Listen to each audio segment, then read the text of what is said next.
tuna ring aron lutur hi siata again. Red corner Alison Lalhmangaihzaua.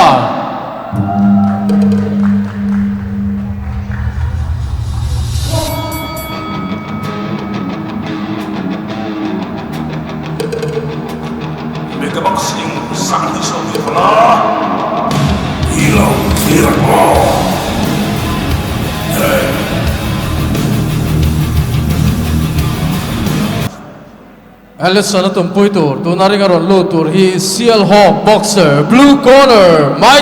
Zosangliana.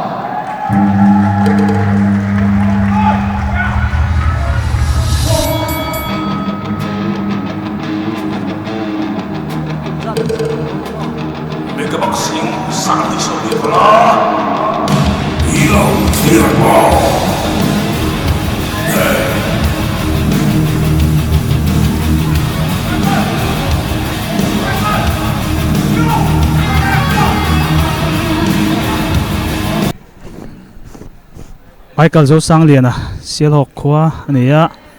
atumpui tu red corner ai hianin keji khat red, Michael blue. keji khatin a zanga tin inchi khatin aniam shat boka tlemin anin tiat lo na a oma amaro chu ti tham chu ani lo ni weight category khatan oma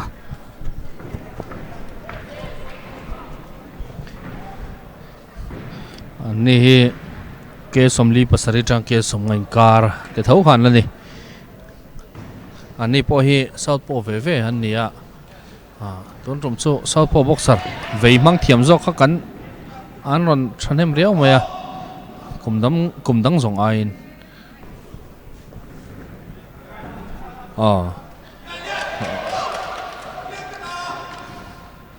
blue corner parkat dong zau mai kan soi phau thin angin mun hatak tak atangin boxing tun Silo agencies misba mega boxing khel turin aron kal khoma zani na po ai troyom tu chu tam lutuk lo chu aron neya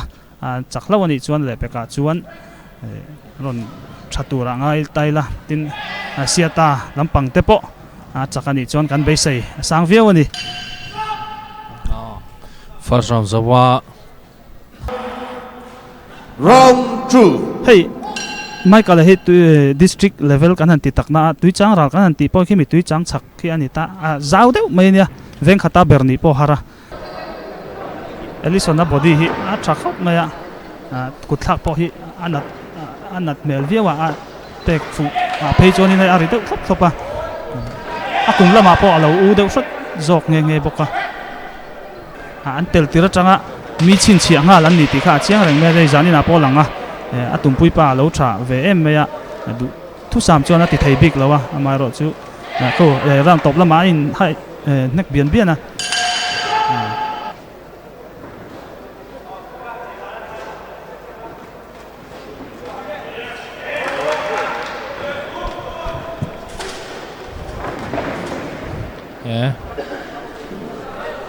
ran dang zong ai naron chang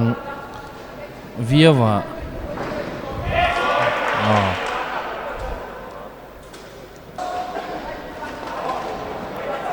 combination ai clear hal tun amara target han thleng om chia lo dewa red corner in hoilama 1-2 right jok khathleng zawot mai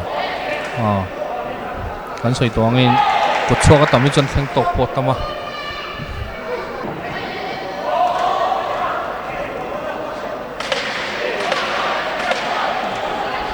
kona job dona kun topin noi an nei do ne mo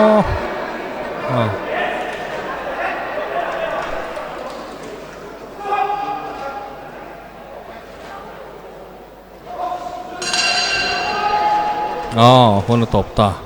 ari lo te chak sok tu kan thut thuai turanga yang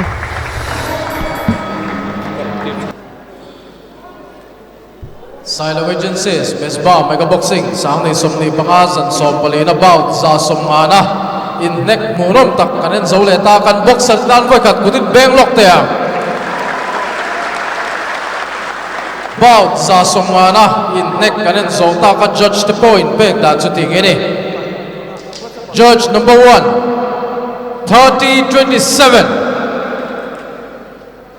Judge number 3, 28-29. Judge number 2, 29-28 nin split decision out sa Zotu. Red corner, Alison Lalhmangaihzaua Siata.